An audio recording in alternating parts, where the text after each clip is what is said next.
Hello friends, எல்லாரும் எப்படி இருக்கீங்க? நல்லா இருக்கீங்களா? வாங்க, இன்னைக்கு சூப்பரான வீடியோ தான் பார்க்க போகிறோம். இது சாதாரண குக்கிங் வீடியோ இல்லைங்க. மாடி தோட்ட அறுவடை ப்ளஸ் மாடியிலே குக்கிங் ப்ளஸ் காமெடி கலந்த ஃபுல் வீடியோங்க. நீங்களும் அதை பார்த்து ரொம்ப என்ஜாய் பண்ணுவீங்கன்னு நம்புகிறேன் ஃப்ரெண்ட்ஸ். வாங்க வீடியோக்குள்ளே போகலாம்.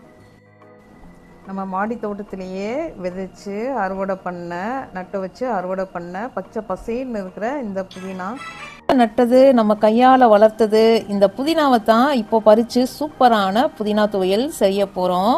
ஃப்ரெண்ட்ஸ், இந்த புதினா ஒரு சாதாரண கீரைன்னு நினைக்காதீங்க. இது நேச்சுரல் மெடிசின் மாதிரி. முதல்ல புதினா ஜீரணத்துக்கு ரொம்ப நல்லதுங்க. சாப்பிட்டோன்னா குடல் பிரச்சனைகள் எல்லாம் குறையுங்க. இது ரெகுலராக சாப்பிட்டா நல்ல ரிலீஃப் கிடைக்குங்க. புதினா உடம்பை நல்லா குளிர்ச்சியாக வைக்குங்க. இந்த வெயில் காலத்துக்கு நம்ம புதினா அதிகமாக எடுத்துக்கிறது ரொம்ப யூஸ்ஃபுல்லாக இருக்கும் நம்ம ஹெல்த்துக்கு. இன்னொரு முக்கியமான விஷயம் என்னென்னா, இது இம்யூனிட்டி பூஸ்ட் பண்ணும் ஃப்ரெண்ட்ஸ். சின்ன சின்ன சளி, காய்ச்சல்